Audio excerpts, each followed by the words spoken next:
que Dieu nous a réservé. Donc nous allons appeler son esclave, le Bénéniquez, qui va encore nous entendre ce soir. Nous savons que Dieu a encore quelque chose de particulier qui veut libérer. Donc nous allons préparer nos cœurs à recevoir ce qu'est de Dieu. Au nom de Jésus-Christ. Amen.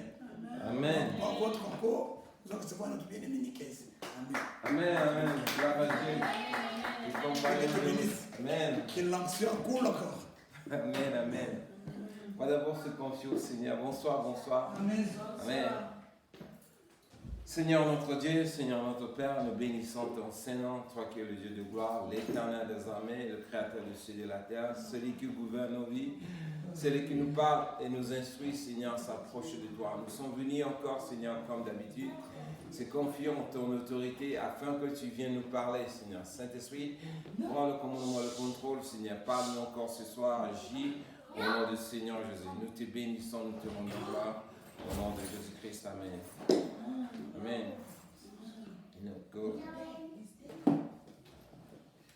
Amen, amen. Bonsoir, bonsoir. Bonsoir. Peuple de Dieu. Alors, nous allons suivre encore notre édification comme d'habitude. Alors, nous allons nous exhorter aujourd'hui sur la puissance que nous possédons. Amen. Amen. Amen. Amen. Amen. Car nous devons comprendre, mes frères et sœurs, nous sommes dans ce monde et Dieu nous aime beaucoup. Amen. Amen. Dieu avait dit à Abraham, toutes les familles de la terre seront bénies en Abraham. Amen. Alors, si toutes les familles de la terre sont bénies en Abraham, ça veut dire que nous appartenons à la famille de Dieu. Amen. Alors, nous qui avons accepté le Seigneur Jésus comme Seigneur et Sauveur, et Dieu règne dans le ciel, nous, en tant qu'hommes, nous devons régner ici-bas. Amen. Alors, nous allons nous édifier sur tout ce qui nous concerne à propos de la puissance de Dieu, afin que chacun puisse vraiment être éveillé et qu'il soit conscient de ce qu'il possède en quelque sorte. Amen.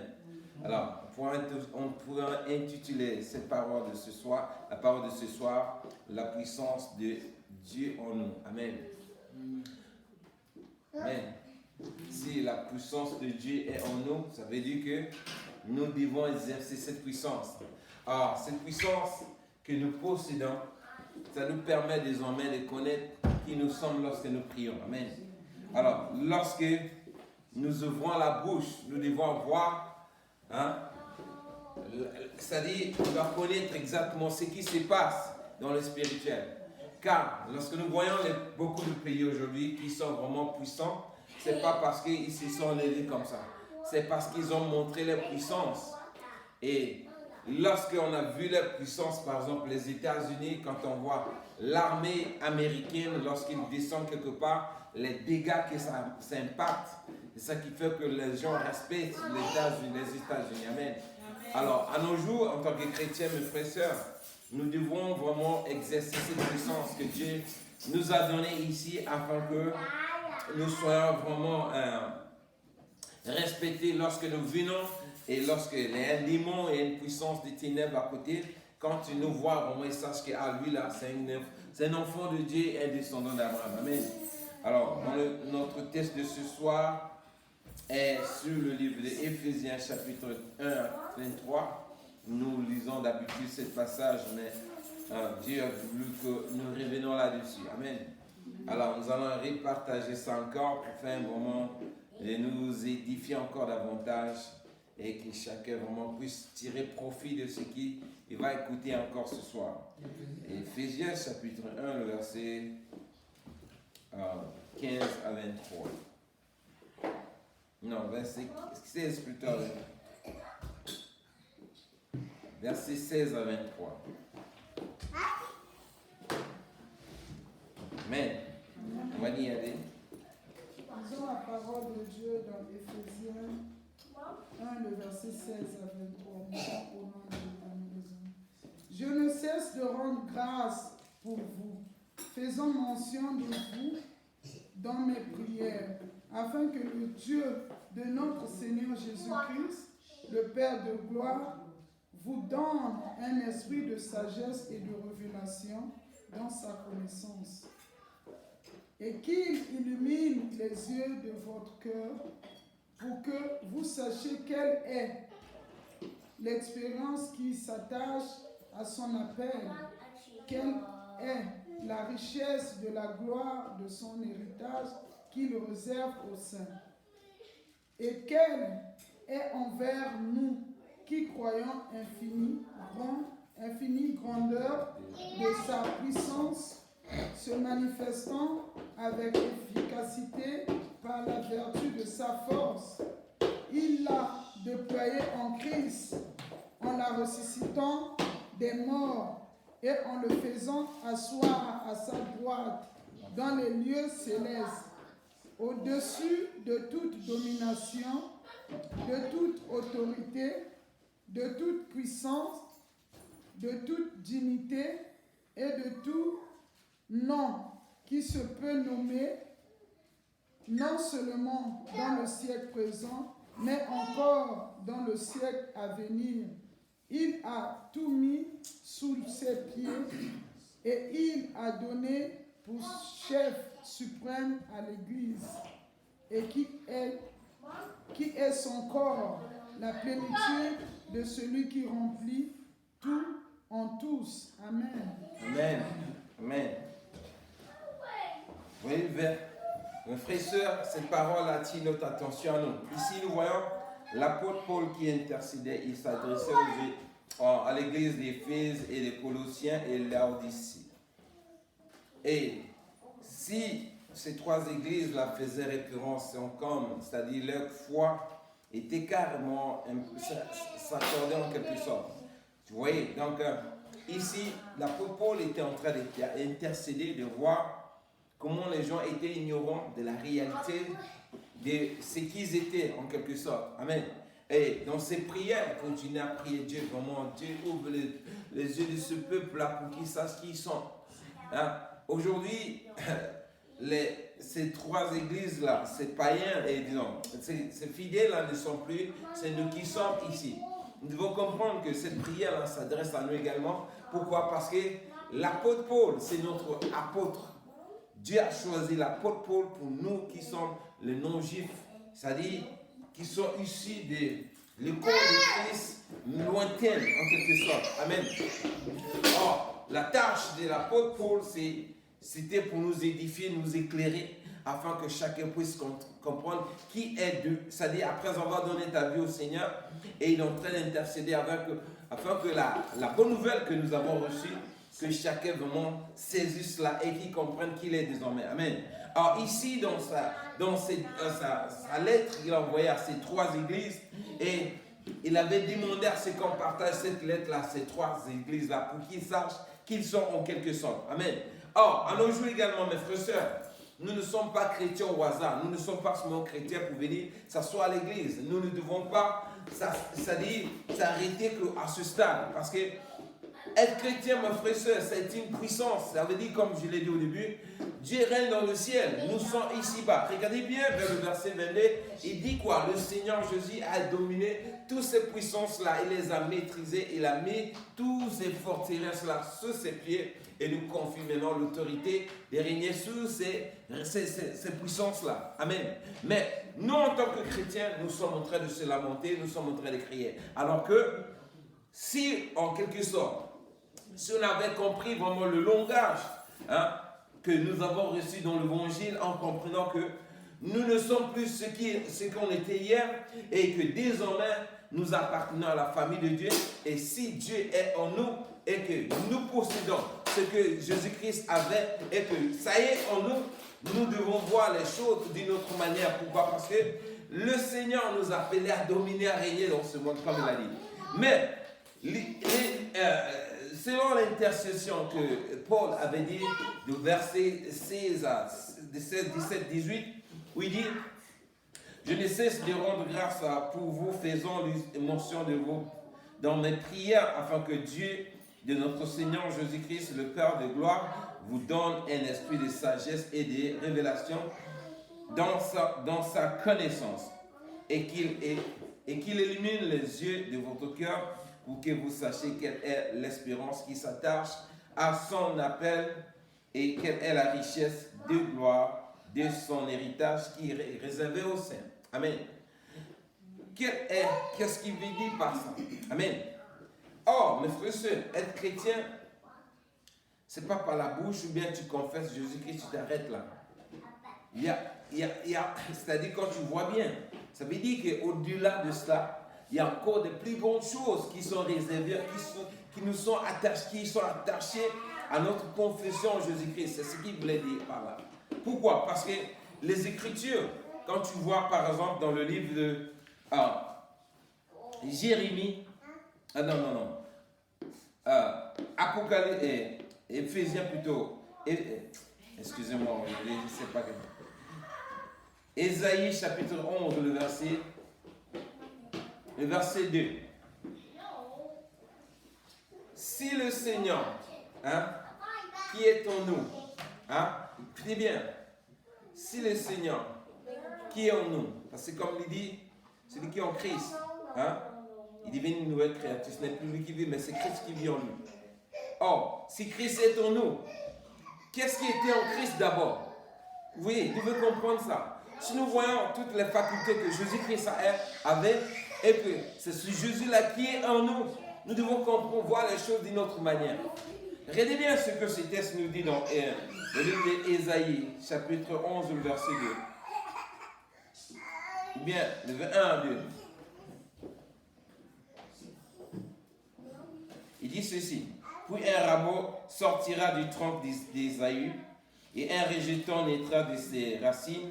L'esprit de l'Éternel reposera sur lui, l'esprit de sagesse, l'esprit et d'intelligence, l'esprit de conseil, l'esprit de force, l'esprit de connaissance et de la crainte de l'Éternel. Amen. Voici les 7 esprits-là qui étaient en Jésus-Christ. Or, ces 7 esprits, ce sont des puissances que Dieu avait mis en lui, c'est ça qui régnait en Jésus-Christ. Amen. Or, si cette puissance-là, ces 7 esprits-là, que nous savons que c'était en Jésus-Christ et que Jésus-Christ est en nous, chaque fois que nous aurons un problème, par exemple, dans nos marches, nous devons voir la sagesse, en quelque sens, l'intelligence et les conseils, c'est-à-dire que nous sommes censés à conseiller les autres et nous sommes aussi censés à craindre Dieu. Amen. Or, lorsque nous appelons, par exemple, le Saint-Esprit à venir habiter en nous, mes frères et sœurs, notre prière doit être vraiment bien précise. Pourquoi? Parce que nous prions dans nos prières, on dit, Seigneur, je veux que tu me baptises du Saint-Esprit. Or, c'est vague de dire de cette manière. Pourquoi? Quand je lisais ça, la manière dont j'ai compris ça, ça veut dire que lorsque nous appelons le Saint-Esprit à venir en nous, il doit appeler quelle onction que nous devons vraiment, quand nous avons besoin pour venir nous aider. Pourquoi? Parce que le Saint-Esprit a plusieurs branches qu'il exerce. Mais tu ne peux pas appeler, par exemple, quelque chose en général pour qu'il vienne en toi. C'est difficile. Mais par contre, si tu précises bien, Seigneur, je veux un esprit de sagesse en moi. Ou bien je veux un esprit de force parce que j'ai des problèmes. Je veux combattre la force démoniaque qui m'attaque. Tu appelles la puissance du Saint-Esprit. C'est-à-dire la force du Saint-Esprit. C'est cette puissance-là qui viendra en toi maintenant pour combattre ton problème. Vous voyez, si cette sagesse, c'est l'esprit de sagesse ou l'intelligence, tu appelles, Seigneur, je demande la sagesse. Pourquoi? Parce que j'ai des situations qui dépassent. C'est en quelque sorte, ça c'est juste entre parenthèses, c'est moi qui ajoute, c'est pas dans le texte, mais c'est pour nous donner l'image de ce que l'apôtre Paul était en train de prier dans sa prière où il demandait à ce que Dieu illumine les yeux de chacun de nous. Or, si nous connaissons toutes ces choses, mes frères et sœurs, c'est cette connaissance-là qui va nous permettre désormais de savoir comment se tenir et de réagir lorsque nous sommes en face des forces du mal, les démons, la sorcellerie. Nous ne saurons comment les combattre. Pourquoi? Parce que nous appelons souvent, la manière dont nous prions de façon vague, c'est-à-dire en général. Nous adressons, c'est-à-dire on englobe tout pour demander à Dieu toute cette puissance-là. Or, cette puissance ne peut pas venir agir aussitôt par rapport à ton problème. Il faut appeler la branche que toi tu as besoin pour te défendre, pour te protéger. Amen. En quelque sorte. Pourquoi? Parce que Dieu est réparti à plusieurs puissances. Alors, nous ne pouvons pas appeler toute la divinité de la puissance de Dieu de descendre en nous. Voilà pourquoi, souvent dans nos prières, nous tapons un peu à côté. Vous voyez? Donc, Ésaïe 11, nous montre ce qui était en Christ. Que l'apôtre Paul est en train de demander à ce que chacun de nous comprenne cela. Pourquoi? Parce que si nous avons cette révélation en nous, et cette force en nous, cette sagesse en nous, cette intelligence en nous, et la crainte de l'Éternel en nous, nous allons voir beaucoup de choses vont changer dans notre manière de prier. Pourquoi? Parce que la prière, mes frères et sœurs, c'est une puissance. Mais cette puissance-là, nous devons savoir comment utiliser chaque puissance, chaque onction de Dieu en nous. Lorsque nous avons des problèmes, lorsque nous avons des difficultés. Amen. Parce que nous pouvons voir la manière dont nous prions.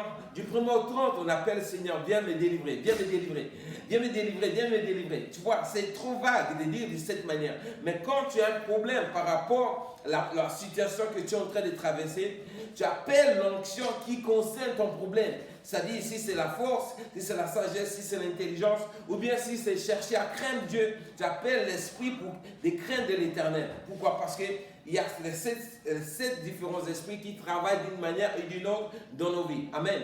Donc, je ne sais pas si on essaie de se comprendre. Or, si nous connaissons tous ces réalités, et nous allons voir, lorsque nous allons prier, comme je l'ai dit, nous pourrons bien préciser nos prières. Parce que là, c'est bien ciblé. Vous voyez, de la même manière, nous voyons dans une armée, il y a plusieurs armes. Il y a des chars, il y a des avions, il y a les kalachnikovs, il y a les obus, il y a des grenades. Vous voyez, donc chaque fois qu'un militaire est dans un endroit, il sait quel physique il faut utiliser. Vous voyez ça? Or, dans nous les chrétiens aussi, ça doit être spirituellement séparé. Mais la manière dont nous utilisons nos prières pour attaquer l'ennemi, ou bien nous défendre contre l'ennemi, souvent nous sommes vagues, nous prions d'une manière vague. C'est-à-dire nous ne sommes pas précises dans toute la manière dont nous demandons. Voilà pourquoi ici l'apôtre Paul est en train de nous enseigner quelque chose qui est important, de pouvoir décortiquer chaque puissance. Et lorsque nous avons des problèmes, nous saurons quelle partie de puissance de Dieu qu'on pourra utiliser pour nous défendre, pour nous protéger contre l'ennemi. Amen. C'est pas si on sait comprendre. Amen. Alors, ici, nous voyons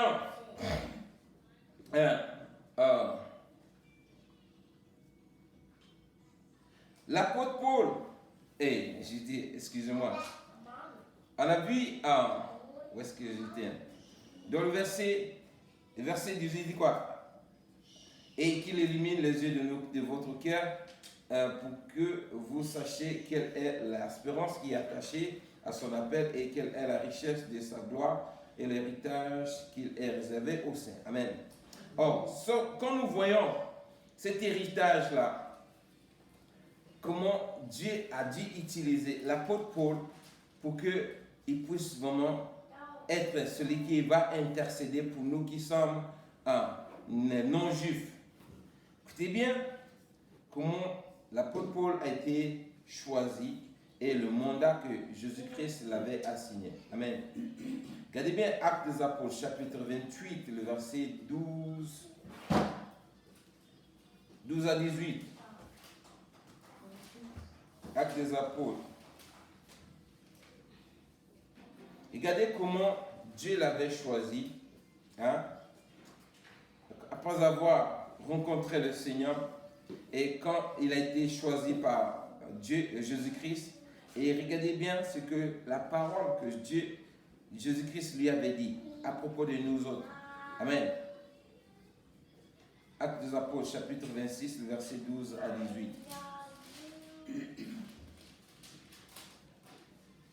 Comme je disais au début, l'apôtre Paul est l'apôtre des non-juifs.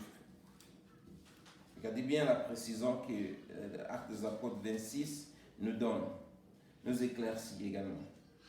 Actes des Apôtres, chapitre 26, le verset 12 à 18. Lisons la parole de Dieu dans Actes 26, le verset 12 à 18. Lisons au nom du Seigneur. C'est dans ce but que je me rendis à Damas avec l'autorisation et la permission des principaux sacrificateurs. Vers le milieu du jour, au roi, je vis un chemin resplendir autour de moi et de mes compagnons une lumière venant du ciel et dont l'éclat surpassait celui du soleil. Nous entâmes sur la terre et j'entendis une voix qui me disait en langue hébraïque, Saul, Saul, pourquoi me persécutes-tu? Il te serait dur de regimber contre les aiguillons. Je répondis, qui es-tu, Seigneur? Et le Seigneur dit, je suis Jésus que tu persécutes. Mais lève-toi et tiens-toi sur tes pieds, car je te suis apparu pour t'établir ministre et témoin des choses que tu as vues et de celles pour lesquelles je t'apparaîtrai.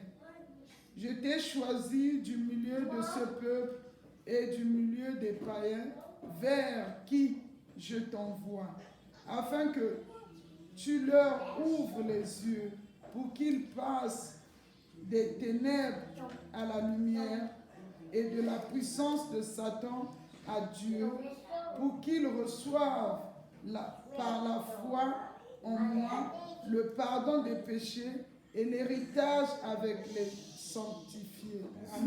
Amen. Amen. Amen. Donc nous voyons la mission bien précise que Jésus avait choisi l'apôtre Paul. Oui, donc si tu vois bien, dans le Nouveau Testament, à partir des Actes des Apôtres jusqu'à la fin, là, ça c'est comme des lettres que l'apôtre Paul adresse beaucoup à chacun de nous aujourd'hui. Amen.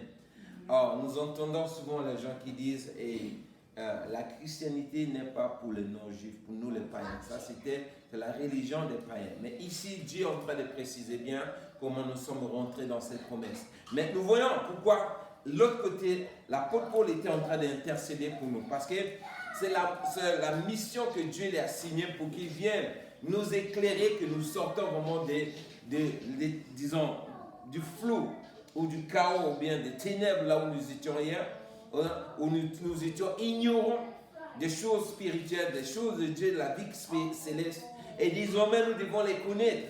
Vous voyez, voilà pourquoi il est en train de crier, intercéder chaque fois dans ses prières. Ça, c'est pas seulement la seule lettre qu'il disait, on montre où l'apôtre Paul est en train de prier, intercéder. La plupart des lettres qu'il envoyait, tu touches toujours, je ne cesse de mentionner dans mes prières, tu entends ça. Pourquoi? Parce qu'il insiste, parce que notre génération, mes frères et sœurs, a du mal à saisir le langage spirituel que lorsque Dieu nous adresse. Donc, nous qui sommes là, mes frères et sœurs, ouvrons nos yeux, parce que si nous sommes influencés par les forces du mal et que nous n'arrivons pas à découvrir qui nous sommes, nous allons rester comme ça, le diable va continuer à dominer sur nous. Pourquoi? Parce que nous avons tous les acquis nécessaires, amen, de régner sur toute n'importe quelle puissance. Vous voyez, regardez bien celui qui est le consommateur de la foi, Jésus-Christ, la manière il a marché dans ce monde. Aucun démon est venu le troubler, aucune maladie, aucune puissance de ténèbres. C'est ce Jésus-là qui est en nous, mes frères et sœurs. Vous voyez ça? Il est en nous. C'est lui qui vit en nous désormais. Or, s'il vit en nous, mes frères et sœurs, tout ce que nous sommes en train de vivre comme tracasserie, être là, on doit vraiment se lever contre cela. Regardez bien comme j'ai pris l'exemple de l'armée américaine. Quand un militaire américain est arrêté quelque part, les Américains vont tout faire pour aller vraiment exercer leurs forces pour qu'ils libèrent ce dernier. Qu'ils soient morts ou vivants, ils vont montrer qu'ils sont l'Amérique.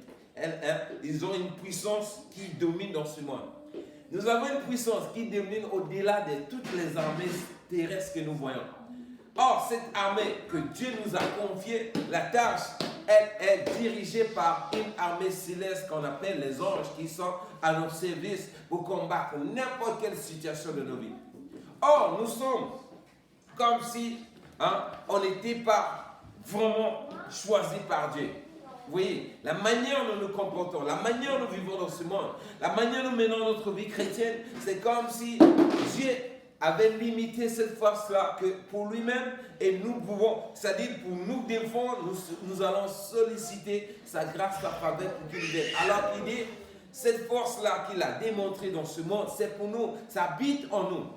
Voilà pourquoi dans les prières de Paul, ne cessait de pleurer, de lamenter vraiment à ce que Dieu puisse ouvrir nos yeux. Donc nous devons vraiment chercher toutes les armes nécessaires. Lorsque nous demandons par exemple la présence du Saint-Esprit, nous devons demander l'onction idéale, c'est que nous avons besoin.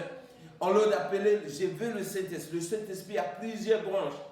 Oui, ça, c'est comme tu appelles l'Amérique. Dans l'Amérique, il y a plusieurs states. Et quand tu appelles l'armée américaine, il y a plusieurs branches. Il y a l'armée des terres, l'armée des terres, l'armée de l'air, les marines, comme on les appelle, et les marins, tout cela. Tous, vous voyez, donc tout est précisé. Donc quand nous prions, nous devons aussi bien organiser nos prières pour que nous pourrons vraiment, pour que nos prières soient efficaces. Amen. Donc c'est un peu ça ce que l'apôtre Paul était en train de dire. Regardez bien. Ésaïe chapitre 35, verset 3, 6.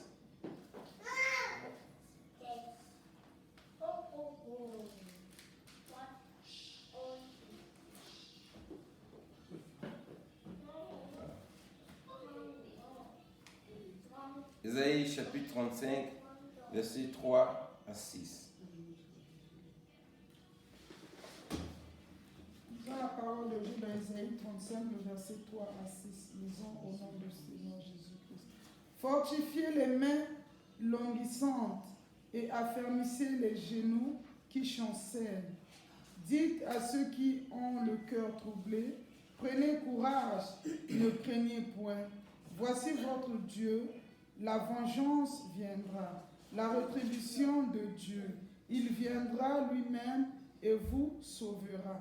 Alors s'ouvriront les yeux des aveugles, s'ouvriront les oreilles des sourds. Alors les boiteaux sauteront comme un cerf et la langue du muet éclatera de joie. Car des eaux jailliront dans le désert et les ruisseaux dans la solitude. Amen. Amen. Amen. Ici, Ésaïe, c'est une prophétie qui nous montre encore également que la venue du Seigneur viendra pour nous fortifier. Nous qui sommes là, si par exemple dans la foi il y a une faiblesse spirituelle et la parole nous encourage de se fortifier, pourquoi? Parce que notre Dieu est avec nous, quels que soient les troubles, qu'on soit fermé, pourquoi? On ne doit pas craindre quoi qu'il arrive, pourquoi? Dieu est avec nous. Quand la vengeance de Dieu viendra, les aveugles auront des yeux vifs. Quand il parle des aveugles, c'est en vague. Il y a des aveugles que nous voyons, les yeux ne voient pas, mais aussi les aveugles spirituels. Ceux qui ont la foi également bancale, comme mon frère avait l'habitude de dire, c'est-à-dire ils ont la foi, mais la foi n'est pas ferme. C'est-à-dire Dieu va nous fortifier toutes ces choses. Pourquoi? Parce que le jour où Dieu va étendre sa puissance en nous, nous allons voir la délivrance là. Voilà pourquoi nous devons nous fortifier dans notre marche avec le Seigneur et persévérer. Ce que nous devons faire, mes frères et sœurs, c'est de chercher. Donc j'étais en train de lire, c'est de dire quoi? Dans le premier passage dans le livre d'Ésaïe 11, là-bas, nous devons chercher la crainte de Dieu. Quand la crainte de Dieu renaît en nous, mes frères et sœurs, le reste des esprits, la puissance de Dieu viendra en nous. Pourquoi? Parce que si aujourd'hui nous ne voyons pas la manifestation de la puissance de Dieu en nous, c'est parce que en nous, nous ne sommes pas encore débarrassés vraiment des vieils hommes. Ce vieil homme empêche vraiment la puissance de Dieu de s'exercer en nous. Pourquoi? Parce qu'il y a encore l'incrédulité en nous. Même lorsque nous prions, nous ne doutons, nous ne sommes même pas sûrs de nos prières. Amen. Donc, la parole nous montre, regardez bien dans notre texte de base, dans Éphésiens, chapitre 22, chapitre 1, le verset 22. Il dit quoi? Écoutez bien ce que Dieu dit. Non, je commence la partie du verset 21 à 22. Au-dessus de toute domination, toute autorité, toute puissance, toute dignité et tout nom qui peut se nommer, non seulement dans ce siècle présent, mais encore dans le siècle à venir. Il a tout mis sous ses pieds et il a donné pour chef l'Église suprême, qui est son corps, la plénitude de celui qui remplit tout en tout. Amen. Regardez bien, moi je me souviens quand on était petit, il y avait des grands souvent qui étaient tutus. Quand tu vois, quand tu passes, ils frappent tout le monde, ils dominent sur tout le monde. Mais souvent, il y avait des grands aussi qui étaient gentils quand ils voient quelqu'un, C'est-à-dire, il vient, il maîtrise la personne, il l'attrape bien, il appelle l'autre. Celui qui était toujours victime, il vient le taper. Vous voyez, il attrape bien, hein, lui qui vraiment dominait sur l'autre. Il attrape et l'autre vient le venger. Cette image, c'est ce que le Seigneur fait. Il a maîtrisé Satan, les démons, la sorcellerie, tout ce qui peut se nommer dans ce siècle présent. Toute puissance qui existe dans ce monde. Jésus-Christ a maîtrisé cela, elle a mis ça sous ses pieds. Vous voyez ça là? Regardez bien. Il a mis ça sous ses pieds. C'est dit, ces puissances-là ne peuvent pas bouger tant que Jésus-Christ est sous eux. Dieu nous donne maintenant le pouvoir de venir maintenant régner sur ces esprits-là, de dominer maintenant sur ça. Vous voyez ça là? Donc, regardez bien comment, lorsque nous prions, regardez l'image que chacun de nous prie par rapport à ce verset-là. Vous voyez ça là? C'est pour révolter la foi de chacun de nous. Parce que tu ne peux pas voir celui qui est avec toi t'a donné la puissance, la plénitude de commander tout n'importe problème, n'importe quelle situation. Il a maîtrisé ça, il dit, bon, viens toi, viens dominer sur ça. Maintenant, ces esprits-là, c'est un peu de moi. Ça dit quoi? Ils viennent t'intimider. Toi, tu vois ces esprits qui sont en train de te troubler, tu penses qu'ils ont la force en toi, alors qu'ils n'ont pas, parce que celui qui est avec toi, c'est lui qui le maîtrise. Or, nous continuons à pleurer malgré que Dieu nous a donné ce pouvoir-là. Voilà pourquoi chacun de nous doit se réveiller. C'est ça, l'apôtre Paul est en train de prier pour que Dieu ouvre nos yeux pour qu'on comprenne qui nous sommes. Pour qu'on soit ceux-là qui doivent désormais s'élever et dominer sous ces puissances-là. Vous voyez ça? Vraiment, j'ai aimé ce verset quand j'ai lu ça. Je suis en train de résonner sur moi. Voir comment nous avons vraiment toute cette plénitude, toute cette grâce-là. Mais nous n'arrivons pas à saisir l'opportunité-là. Mais c'est nous encore qui se lamentent encore. Alors que le Seigneur, il est là. Il maîtrise tout. Il dit, toi, viens sur mon règne. Domine sous ces choses. Donc, désormais, dans nos prières, quand nous prions, c'est que pourquoi nous n'arrivons pas à sortir la foi comme se doit? Parce que nous ne voyons pas tout cela. Parce que quand tu lis la parole là, tu imagines, toi-même, c'est-à-dire tu regardes l'image de ce qui se passe. Ça va te révolter toi-même contre le problème que tu es en train de traverser. Et lorsque tu vas prier, tu auras vraiment une aide contre ce problème. Pourquoi? Parce que c'est comme si on te dit, voici, je t'ai donné la victoire. Toi, tu es là, mais tu ne sais pas. Et puis un coup, tu viens à la dernière minute, on te dit, mais on t'avait déjà libéré les choses. Comment? Oh, mais tu vois, la réaction est comme ça. Voilà pourquoi apôtre Paul est en train de crier. Il nous demande, mes frères et sœurs, ouvrons nos yeux. Nous ne sommes pas des chrétiens qui vont tout le temps se lamenter. Nous devons être vraiment agressifs. Comme je l'ai dit, quand un Américain rentre dans un pays, un militaire américain rentre, on le respecte. Pourquoi? Parce qu'il vient d'un pays puissant. Les démons, les sorciers, ils doivent aussi nous sentir comme ça. Lorsqu'on vient là, ils doivent savoir que, lui là, Dieu en lui. Parce que lorsqu'il nous voit, ce n'est pas nous il voit, c'est Jésus-Christ qui voit. Or, nous faisons voir au moyen de notre foi. Ça dit quoi? Nous utilisons notre foi pour s'imposer. Mais celui qui combat pour nous, c'est celui-là qui est en nous. Jésus-Christ qui a maîtrisé tout ce que nous voyons comme obstacle, comme maladie, n'importe quelle circonstance. Amen. Donc, Jésus-Christ est venu nous accorder cette plénitude divinité qu'il n'a pas donnée à n'importe qui. Nous qui venons et accepter le Seigneur Jésus comme Seigneur et Sauveur, revêtons-nous vraiment, révoltons-nous. Chaque fois que nous voyons une situation injuste et que nous voyons ça ne va pas, on doit se révolter. La manière nous devons prier, agresser le problème directement. Pourquoi? Parce que nous avons déjà la victoire. Parce que déjà, regardez bien, à la croix, le jour où Jésus a été crucifié, il a dit quoi? Tout est accompli. C'est-à-dire, il a accompli toute la mission qu'il fallait, que Dieu lui avait accordée. Même l'enfer, où l'homme était vraiment impossible de sortir là-bas, il est descendu nous l'a délivré. Ça veut dire quoi? Il n'y a pas un problème qui existe dans ce monde où Dieu ne peut pas vraiment nous accorder la victoire. Tout a été accordé. Car c'est à nous maintenant de rentrer en scène. Regardez bien. Quand je méditais la parole, je vois l'image. Nous, les chrétiens, nous avons mis toute notre foi que dans le salut. Là-bas, on a l'assurance. Il dit, si je meurs, je vais voir le Seigneur.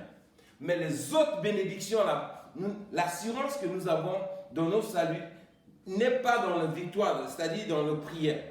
Là-bas, on a la foi, mais la foi là n'a pas le degré comme nous avons l'assurance dans nos saluts. Alors que la même foi que nous avons dans nos saluts, c'est la même foi que nous devons avoir dans tout ce que nous demandons dans nos prières. Pourquoi? Parce que c'est la même chose. La même manière, Jésus est descendu de l'enfer, nous a délivrés et nous a donné sa parole. Si tu crois au Seigneur, tu confesses de ta bouche qu'il est mort, il est ressuscité, tu seras sauvé. La même manière, Dieu a dit, Jésus-Christ, il est au-dessus de toute domination, toute force, toute puissance. Et il a arrêté sur toute puissance, il a mis ça à tous ses pieds et il nous a confié le pouvoir désormais de régner. Regardez bien ce qu'il a dit. Il dit quoi? Il a tout mis sous ses pieds et il a donné pour chef suprême l'Église. Toute domination. C'est-à-dire tout ce qu'on peut démoner. Comme prière. La même manière, nous prions pour le salut. La même manière, nous avons la foi pour le salut.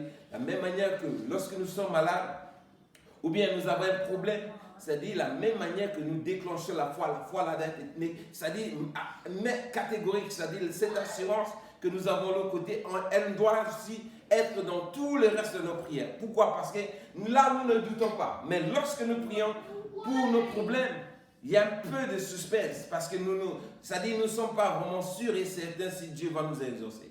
Alors que c'est la même manière, nous croyons à notre salut, nous devons croire aussi dans la manière que je prie, Dieu va m'exaucer, il va m'écouter. Amen. Donc c'est ça, l'apôtre Paul est en train de crier à ce que Dieu illumine les yeux de nos cœurs pour qu'on ne puisse pas vraiment continuer à être ignorant de la grâce que Dieu nous a accordée. Amen. Pour conclure, nous sommes dans Colossiens chapitre 2, verset 10.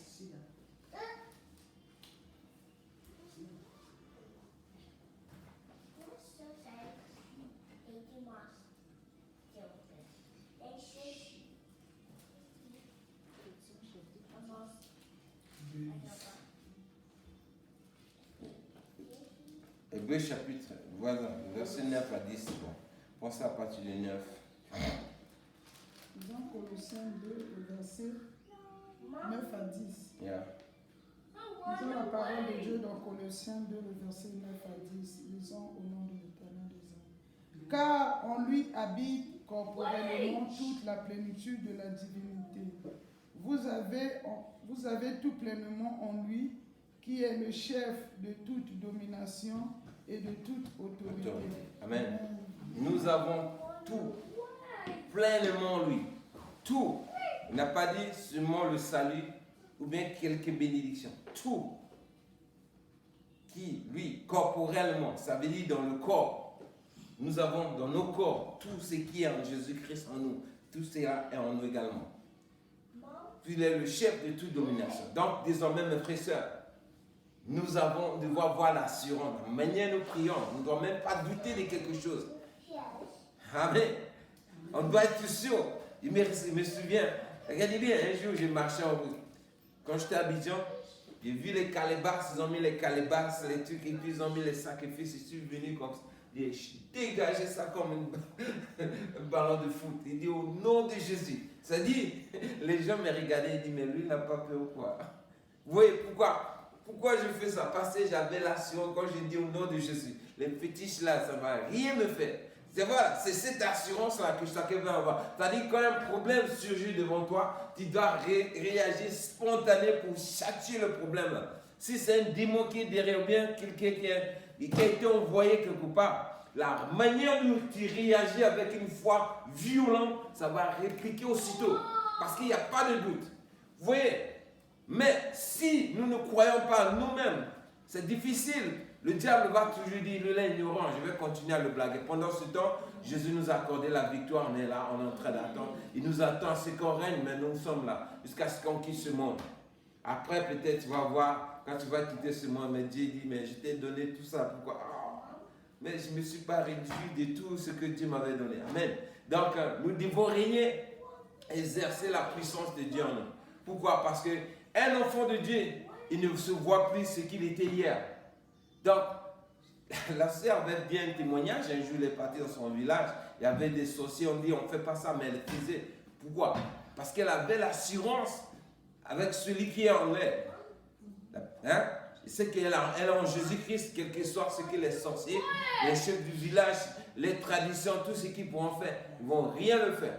C'est cette assurance-là que chacun doit avoir. Dans tout le, c'est-à-dire partout où on va, que ce soit au travail, partout où tu parles, là où il y a l'injustice, où il y a vraiment quelque chose qui vient contre toi, tu dois avoir cette assurance. Si tu veux châtier ça, tu châties ta grâce, tu veux faire ça grâce, tu veux gracier la personne, d'accord.